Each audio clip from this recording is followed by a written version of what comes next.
ఎందుకంటే దీన స్థితిలో ఉన్నవాళ్ళు యేసయ్యను వెతికినప్పుడు ఐశ్వర్యవంతులుగా ఆయన మారుస్తాడు. హల్లెలూయా. దీన మనసు కలిగిన వాళ్ళే కావాలి యేసయ్యకి.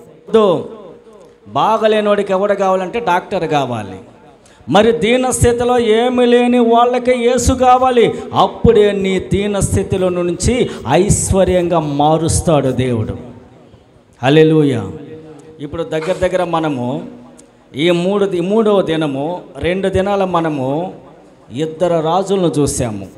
ఒక రాజు హిజ్కియా, రెండవ రాజు ఆసా. ఆసా అనే రాజు 36వ సంవత్సరంలో రాజ్యాన్ని పరిపాలించడం మొదలుపెట్టాడు. 39వ సంవత్సరం తన కాల్లో ఒక గడ్డ జబ్బు పుట్టింది. తన 41వ సంవత్సరంలో అతను మరణించాడు. దానికి కారణం ఏంటంటే, మరణించడానికి తనకు కారణం ఏంటంటే, అక్కడే మనకేమని ఉందంటే, అతడు తనకు కలిగిన జబ్బులు యేసయ్య దగ్గర విచారణ చేయలేదు, దేవుని సన్నిధిలో ప్రార్థన చేయలేదు, దేవుని సన్నిధిలో కన్నీళ్లు కార్చలేదు, దేవుని కొరకు కనిపెట్టలేదు. కాబట్టి అతని హృదయం కఠినముతో ఉన్నది. కాబట్టి అతడు 41వ సంవత్సరంలో మరణించాడు. ఎంత కఠినమండి. ఒక వాక్యాన్ని నాకు దేవుడు గుర్తు చేస్తున్నాడు. చూద్దాం. లూకా సువార్త 11వ అధ్యాయము 23వ వచనాన్ని చూద్దాం. ఒకే ఒక వచనం.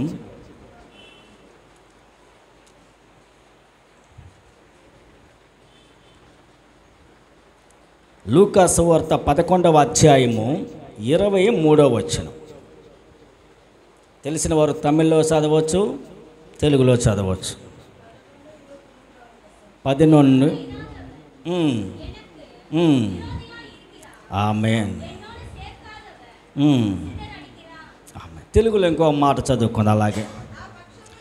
నా పక్షమున ఉండని వాడు, నాకు విరోధి, నాతో సమకూర్చని వాడు చెదరగొట్టబడిన వాడు. చెదరగొట్టబడింది ఎవరండి? యేసులో లేనోళ్ళు చెదరగొట్టబడతారు. అడ్రస్సే ఉండదు. యేసు నమ్మిన వాళ్ళని నిత్య జీవానికి నడిపిస్తాడు. వాళ్ళ బాధల నుంచి, వ్యాధుల నుంచి, సమస్యల నుంచి విడిపించి వాళ్ళని మంచి ఐశ్వర్యవంతులుగా మారుస్తాడు. అయితే యేసుకు విరోధంగా ఉన్న వాళ్ళని అతను నా పక్షాన ఉండని వాడు నాకు విరోధి. యేసుని ఎరగనోళ్ళు మనకు కాదు విరోధులు. మీరు అనుకోవచ్చు, అయ్యా వాళ్ళు మందిరానికి పోవటం లేదు, మేము పోతా ఉంటే బైబిల్ పట్టుకుని మనల్ని కిండలు చేస్తారని మీరు అనుకుంటారేమో. వాళ్ళు ఆల్రెడీగా యేసయ్యకి విరోధులు అన్న సంగతి మాత్రం గుర్తుపెట్టుకోవాలి. మనకు కాదు విరోధులు. నేను ఎవరిని విరోధిగా చూడను. ఎందుకంటే మన పక్షాన ఉన్న దేవుడు ఆశ్చర్యకరుడు. ఎవరు ఏదనుకుంటామండి, 24 మంది ఎన్ని అనుకున్నా నీ మార్గం ఎలాగుండంటే మందిరానికి వెళ్తూ ఉండాలా, వస్తూ ఉండాలా, ఎక్కడ కోటాలైతే అక్కడికి వెళ్తూ ఉండు. ఏనుగు పోతూ ఉంటుంది, వెనక కుక్కలు మొరుగుతూ ఉంటాయి, కానీ ఏనుగు వెనక్క తిరిగి కూడా చూడదు. గమనించారా? యేసు నమ్మిన వాళ్ళు ఎవరంటే ఏనుగు లాంటి వాళ్ళు. సింహపు పిల్లలు ఆకలి కూడా కొంటాయి, అరుస్తూ తిరుగుతూ ఉంటాయి, అలమటిస్తాయి ఆకలికి. అయితే యెహోవాను ఆశ్రయించు వానికి ఏ మేలు కొదువై ఉండదు. సింహాలు కూడా అనుకుంటే నేను రాజాను కదా అని. కానీ ఇంకొక సత్యాన్ని కూడా మీకు చెప్తా. అది చాలా బలమైన జంతువు అని. సింహము పైన నిలబడి అక్కడ అరిస్తే 8 కిలోమీటర్ల దూరం వినపడుతుందంట గాండ్రింపు. విన్నారా మీరు? సింహం అరిస్తే 8 కిలోమీటర్లు వినబడుతుందంట. అంత భయంకరమైన ఒక జంతువు. తనకు కూడా ఒక భయం ఉంటుంది. ఎవరిని చూస్తే చెప్పండి, మీకు తెలిసిన వాళ్ళు. సింహానికి కూడా ఒక గుంపును చూస్తే భయపడుతుంది. వాటిని ఏమంటారు తెలుసా? మన ప్రాంతాల్లో ఇక్కడ కనపడవు, కొన్ని ప్రాంతాలు కనపడతాయి నక్కలు. అవి 10 కానీ చుట్టాయి అంటే సింహాన్ని చంపేస్తాయి. క్రూరమైన జంతువులని ఉన్న వాటికి పేరు. హల్లెలూయా. అలాంటి భయంకరమైన సింహం కూడా ఈ 10 నక్కలు కానీ చుట్టూ తిరిగాయంటే అవి చెరపట్టి సింహాన్ని చీల్చేస్తాయి. మీరు డిస్కవరీ ఛానల్లో చూడండి, టీవీ ఉన్నవాళ్ళు అలాంటివి చూడండి. నేను ఎప్పుడు చూసినా కూడా ఆ డిస్కవర్ ఛానల్లో చూస్తూ ఉంటాను నేను, జంతువులు ఎలాంటి గొప్పవి అని. అయితే అంత పెద్ద జంతువులు బలము కలిగిన కూడా సరే, అయితే యెహోవా నమ్మిన వాళ్ళకి మాత్రము యెహోవాను ఆశ్రయించు వానికి ఏ మేలు కొదువై ఉండదంట. అంటాడు లూకాసు వార్తలో, నా పక్షాన ఉండని వాడు నాకు విరోధి. ఆశ దేవుని పక్షాన లేడు కాబట్టి దేవునికి విరోధంగా మారాడు. కఠినమైన హృదయం, ప్రాణం పోయినా కూడా సరే యేసు నాకు వద్దు. వద్దకపోతే ఏమైంది? చెదరగొట్టబడేది నువ్వు. దేవుళ్ళ నుంచి లెక్కలో రేషన్ కార్డులో లేకుండా పోయేది నువ్వు, ఆధార్ కార్డులో లేకుండా పోయేది, జనాభా లిస్టులో లేకుండా పోయేది ఎవడంటే యేసు నమ్మని వాళ్ళు, యేసు పక్షాన నిలవని వాళ్ళు చెదరగొట్టబడతారంట. అలా చెదరగొట్టబడిన వాడే ఆశ. ప్రియ దేవుని బిడ్డ, గుర్తు చేస్తున్నాను. ఇప్పుడు ఒక రాజుని నేను త్వరగా 10 నిమిషాల్లో నేను ఈ కూడికను ముగిస్తాను. 2 రాజుల గ్రంథము 5వ అధ్యాయము 1 నుంచి 3 వచనాలు తమిళ్లో చదువుకుందాము, తర్వాత తెలుగులో చదువుకుందాం. సిరియా రాజావే, ఆమేన్, ఆమేన్,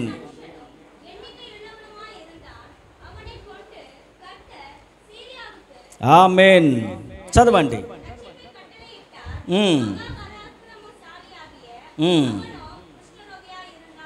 ఆమేన్. తెలుగులో చదువుకుందామా? సిరియా రాజు సైన్యములకు అధిపతి అయిన నయమాను అను ఒకడు ఉండెను. అతని చేత యెహోవాయే సిరియా దేశమునకు జయాన్ని కలుగు చేసి ఉండెను గనుక అతడు తన యజమానుని దృష్టికి గనుడై దయ పొందిన వాడాయను. అతడు మహాపరాక్రమశాలి అయి ఉండెను, కానీ అతడు కుష్ఠరోగి. చూసారా? పరాక్రమశాలి అంటే యుద్ధశూరుడు, సైన్యాధిపతి. అంటే 100 మందికి ఒక వ్యక్తి నిలబడి ఉన్నాడంటే అతని పేరు సైన్యాధిపతి అంటారు. దావీదు సైన్యములో కూడా ఒక ఆయన ఉన్నాడు, యోవాబు. తర్వాత ఇంకొక అతను ఉన్నాడు, చాలామంది ఉన్నారు. ప్రియ దేవుని బిడ్డ, ఈ ఒక సిరియా దేశంలో ఈ ఒక నయమాను ద్వారా దేవుడు అక్కడ జయాన్ని కలుగు చేశాడు. అయితే మంచి పరాక్రమశాలిగా ఉన్నాడు ఆ రాజు.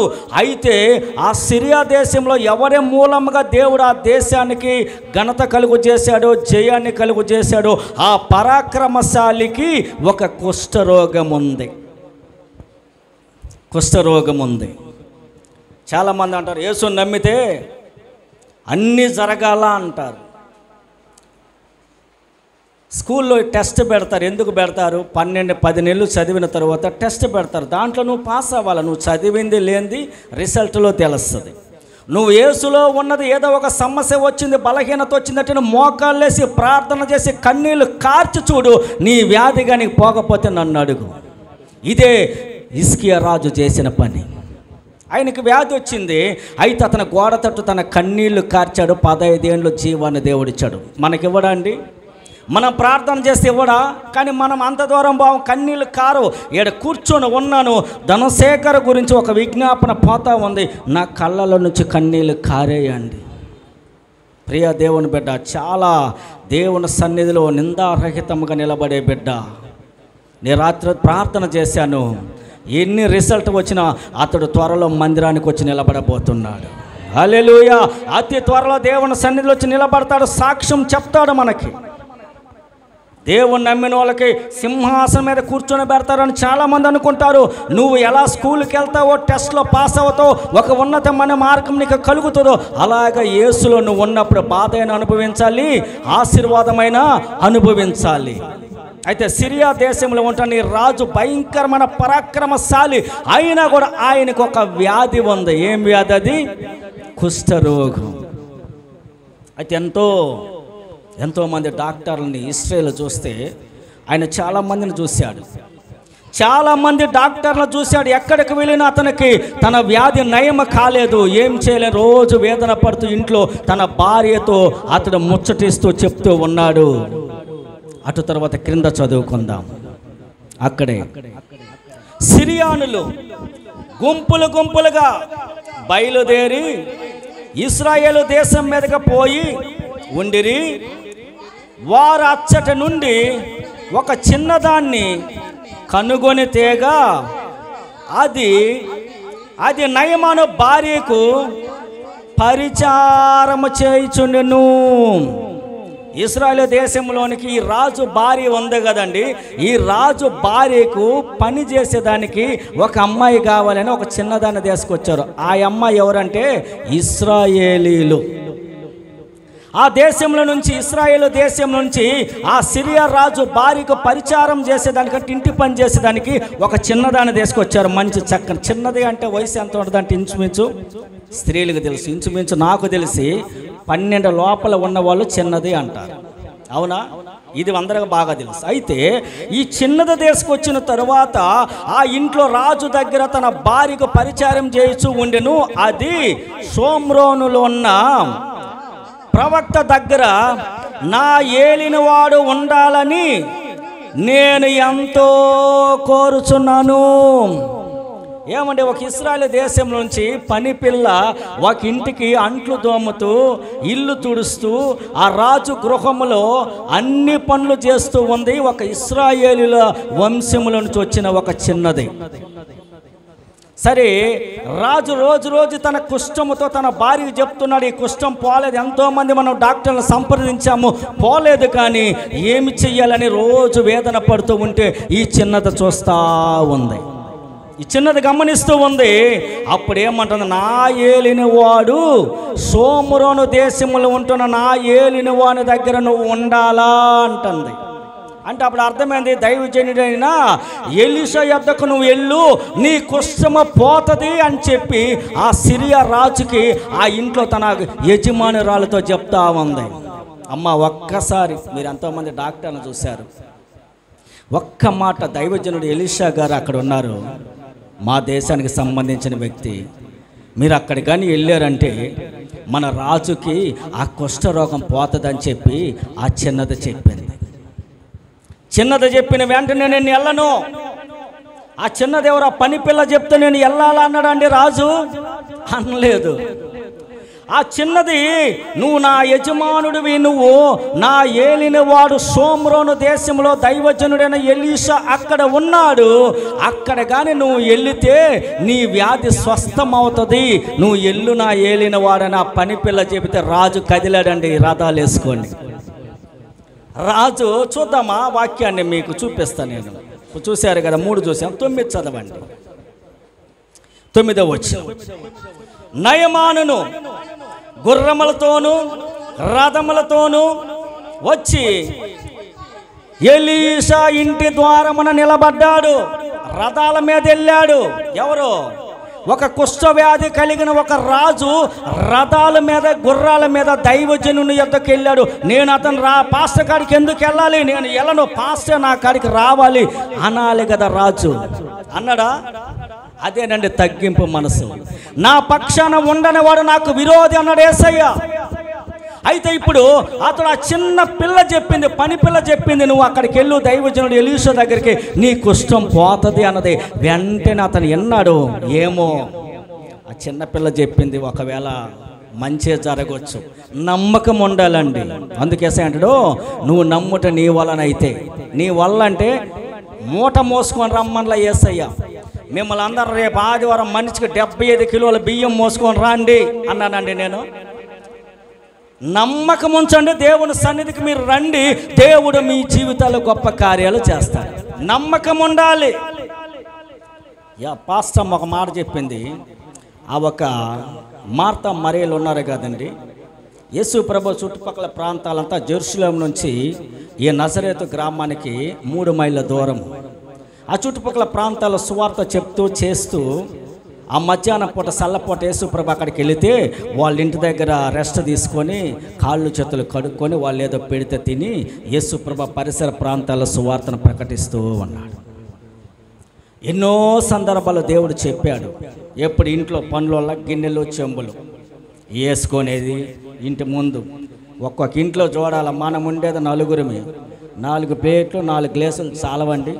పైన అడిగేస్తారు. ఈ పండగ చూడాలి అంతా తుడుస్తారు, ఊడుస్తారు, మళ్ళీ ఆన్నే పెడతారు. ఆన్నే ఉంటాయి, సంవత్సరాలు ఆన్నే ఉంటాయి, వాటిని మనం ఉపయోగించము, అవన్నీ మనకు అవసరమా అంటున్నాడు దేవుడు. నీకు ఎంతవరకు కావాలో ఇదే చూసుకో. నేను కూడా అట్లా అంటా, 4 ప్లేట్లు 4 గ్లాసులు చాలు మనకి.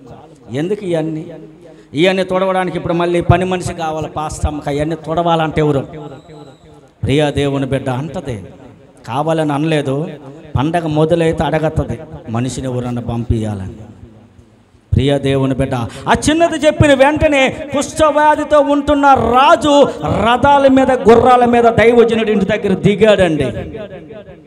ఒకే ఒక్క మాట చెప్పింది, నువ్వు అక్కడికి వెళ్ళు, నీ వ్యాధి స్వస్థమవుతుంది. దైవజనుడు ప్రార్థన చేస్తే చాలు రాజా, నువ్వు మరలా ఆశీర్వాదకరంగా వ్యాధి లేకుండా వస్తావని చిన్నది చెప్పింది. వెంటనే రాజు ఇని వెళ్ళాడు. ఎలా వెళ్ళాడు?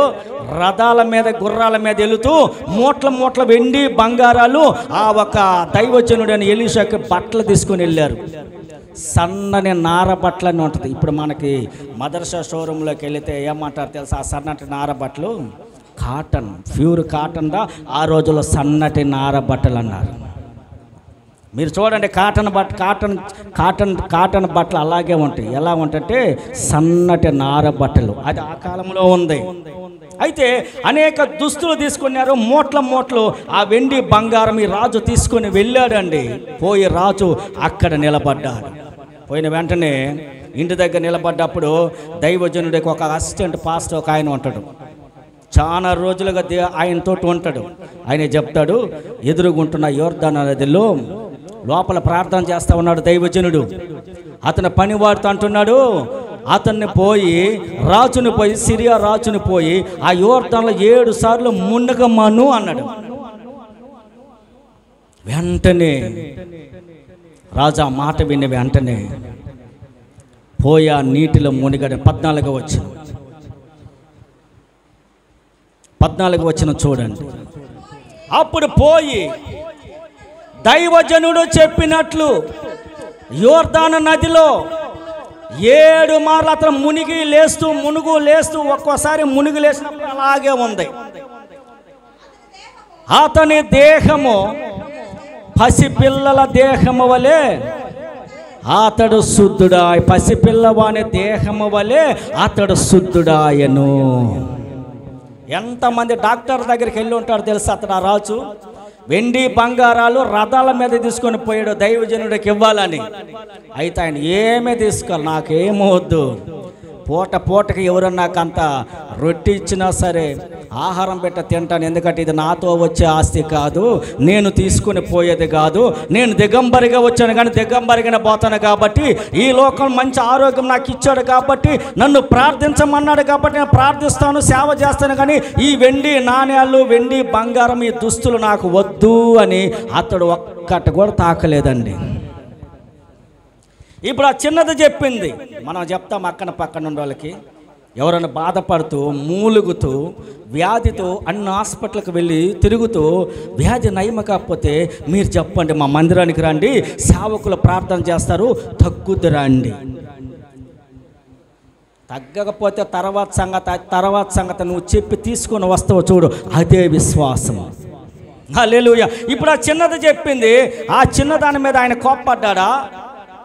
ఏమన్నా సరే చూద్దాం, చిన్న పిల్ల చెప్తోంది, మన ఇంట్లో పని మనిషి, దైవజనుడి ఎంతో డబ్బు ఖర్చు పెట్టాము, హాస్పిటల్కి వెళ్ళాము, కుష్ఠరోగం పోలా, సరే దైవజనుడి దగ్గరికి వెళితే ఆయన ఏం చెప్తాడో, ప్రార్థన చేస్తే తగ్గుద్దని ఈ రాజు పోతా ఆయనకి నాకు తగ్గిన వెంటనే ఈ బంగారము వెండి నాణ్యాలు అంతా ఇచ్చి రావాలని మూట్ల తీసుకొని పోయాడు. పోయి చెప్పాడు, 7 మార్లు మునగమన్నాడు. మొదటిసారి మునిగిలేశాడు, అలాగే ఉంది. కోపడుతుండ ఆయన. ఇంకా నేను చెప్పలేదు, టైం లేదు కాబట్టి. అడుగడుకు లేచి తన దగ్గర పనిచేస్తూ ఉంటాడు కదండి సైన్యాధిపతులు, ఆయన చెప్తున్నాడు, మొదటిసారి మునిగని అలాగే ఉంది, దైవజనుడు ఏంది మళ్ళీ మునగమంటాడు. అయ్యా ఇంకొకసారి మునుగు నా కోసం, ఇది తినయ్యని మన గడ్డం పట్టుకుంటాం. అయ్యా ఒక్కసారి మందిరానికి రాయ్యా, అయ్యా నీ బలహీనత పోతుంది, మందిరానికి రాండి. గడ్డం కూడా పట్టుకుంటారు భార్యలు భర్తల్ని.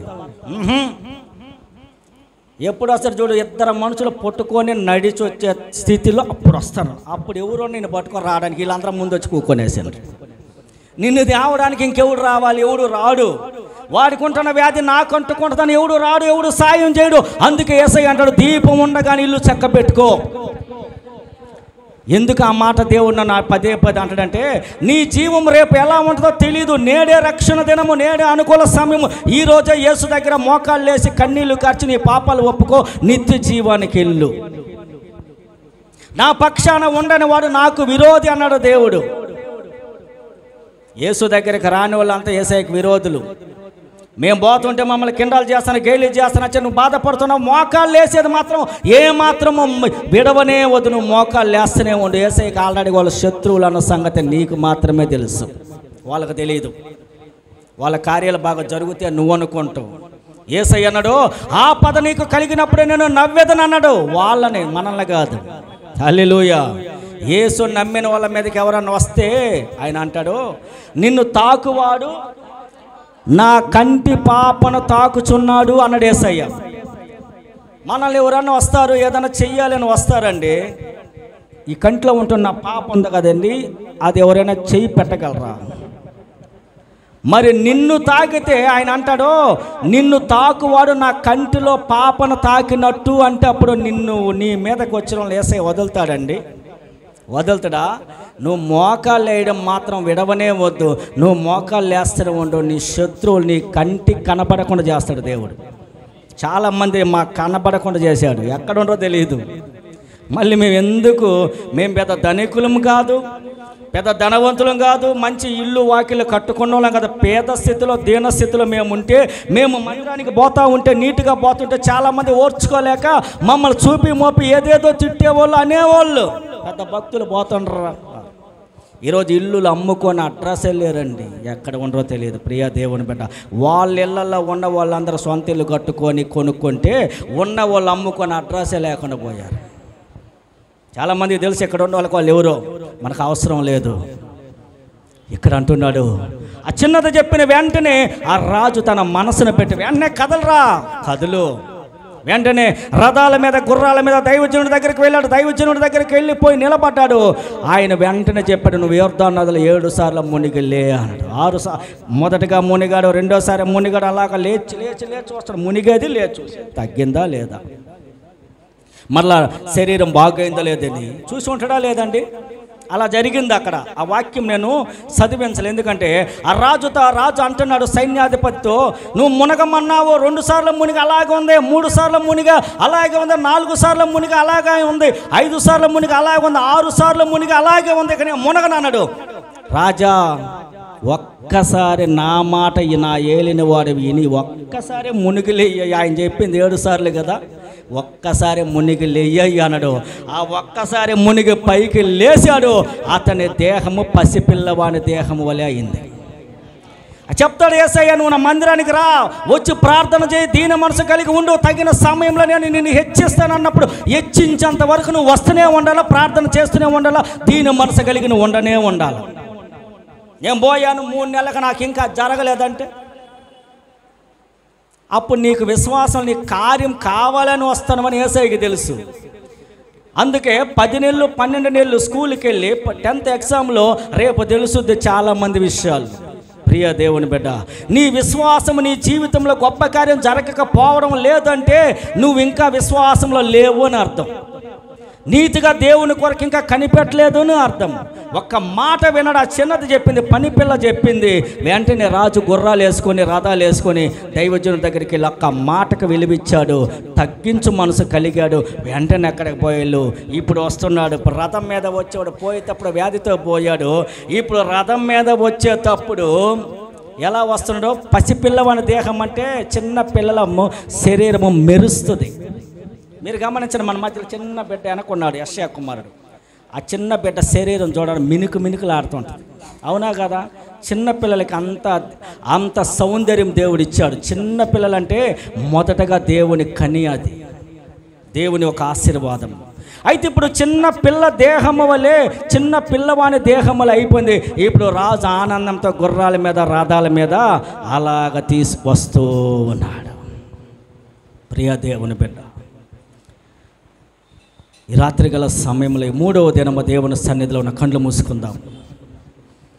రాజు ఎప్పుడు చెప్పాడు? ఆ చిన్న పాప చెప్పింది వెంటనే లోపడ్డాడు. దేవుని మాటకు విధేయత కలిగి చూశాడు. అక్కడికి వెళ్ళాడు. ఇప్పుడు ఒక అద్భుతముతో తిరిగి వస్తూ ఉన్నాడు. నువ్వు కూడా ఒక అద్భుతం నీ జీవితంలో చూడాలంటే నువ్వు దీన మనసు కలిగి ఉండు. దైవజనుడు చెప్పింది నువ్వు చెయ్యి. ప్రతి వారం దేవుని సన్నిధిలో వచ్చి కనపడు, దేవుని సన్నిధిలో కూర్చో, కన్నీళ్లు గార్చు, ప్రార్థన చెయ్యి. నీ కొరతలంటే పూర్తి చేస్తాడు దేవుడు. అదంతా మనకు ఉండదు చాలామందికి. నేను ఎందుకు బావాలి, నేను ఎందుకు చెయ్యాలి? కఠినంగా నువ్వు ఉంటే నీ జీవితం అద్భుతమును చూడలేవు. ఒక పని పిల్ల చెప్పింది, ఆ మాటకు అతడు విలువిచ్చాడు. తగ్గింపు మనసు కలిగి రాజు అక్కడికి వెళ్ళాడు. దైవజనుడు చెప్పాడు, 7 సార్లు మునుగు. 7వసారి మునిగినప్పుడు అద్భుతం చూశాడు. ప్రియ దేవుని బిడ్డ, నీ యొద్ద యేసయ్య చూసేది విశ్వాసాన్ని మాత్రమే. ఆయన నీ యందు విశ్వాసాన్ని చూస్తూ ఉన్నాడు. ఏదో ఒక పరీక్ష నీకు కలిగిందంటే దాని గురించి నువ్వు బాధపడవద్దు, వేదన పడవద్దు. సాధ్యమైతే కన్నీళ్లు కార్చు. ఈ రాజు వల్లే నువ్వు దేవుని సన్నిధిలో కనిపెట్టు, దేవుని కొరకు కనిపెట్టు. దైవజనుడు చెప్పింది నువ్వు చెయ్యి. దేవుడు నీ జీవితంలో కొరతలన్నిటిని పూర్తి చేస్తాడు. చెరలనున్న యూదదాసి సిరియా దేశమునందు యెహోవాను కనపరచింది. చెరలనున్న యూదదాసి సిరియా దేశమునందు యెహోవాను కనపరచింది. కుష్ఠరోగి నయమానును షోమ్రోనుకు వెళ్ళమంది. కుష్ఠరోగి నయమానును షోమ్రోనుకు వెళ్ళమంది. ఎలీషా ప్రవక్త యొద్దకు తన సాక్ష్యము నిలుపుకున్నది. తన సాక్ష్యము నిలుపుకున్నది. క్రీస్తు సాక్షిగా నీవు ఉంటావా? నీదు సాక్ష్యము నిలుపుకుంటావా? క్రీస్తు సాక్షిగా అన్యజనుల మధ్యను క్రీస్తు మధుర నామము. అన్యజనుల మధ్యను క్రీస్తు మధుర నామము. నీ వలన దూషింపబడుచున్నదా? నీ క్రియల వలన అవమానము పొందుచున్నదా? క్రీస్తు సాక్షిగా నీవు ఉంటావా? నీదు సాక్ష్యము నిలుపుకుంటావా? క్రీస్తు సాక్షిగా నీవు ఉంటావా? అవును ప్రియ దేవుని బిడ్డ, అలాంటి గొప్ప పరాక్రమశాలి కలిగిన రాజు ఆ పాప చెబితే విన్నాడు. దేవుని సన్నిధిలో తగ్గించబడ్డాడు, వెళ్ళాడు, అద్భుతముతో తిరిగి వస్తున్నాడు. అవునయానికి స్తోత్రం.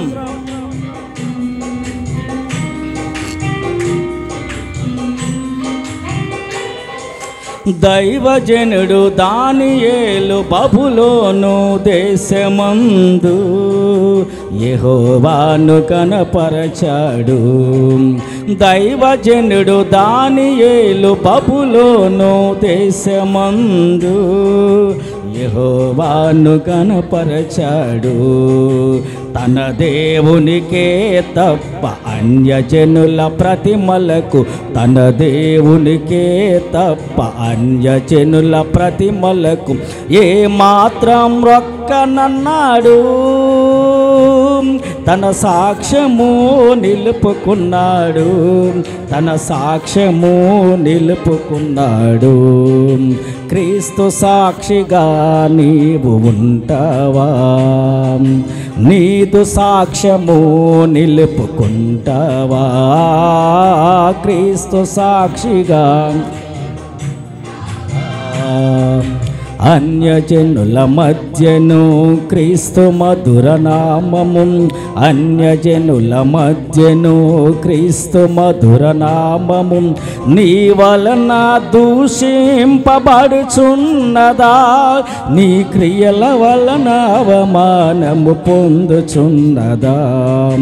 క్రీస్తు సాక్షిగా నీవు ఉంటావా, నీదు సాక్ష్యము నిలుపుకుంటావా? అవును ప్రియా దేవుని జనమా, ఒక రాజు పరాక్రమశాలి అయి ఉన్నాడు. తనకొక వ్యాధి, ఆ చిన్నది చెప్పింది, నువ్వు దైవజనుడి దగ్గరికి వెళ్ళు, నీ వ్యాధి స్వస్థమవుతుంది. చెప్పిన వెంటనే అతడు విధేయత చూపించాడు, తగ్గింపు మనసు కలిగాడు. వెంటనే దైవజనుడి దగ్గరికి వెళ్ళాడు, తన కుష్ఠాన్ని పోగొట్టుకున్నాడు, ఆశీర్వాదంతో తిరిగి వస్తున్నాడు.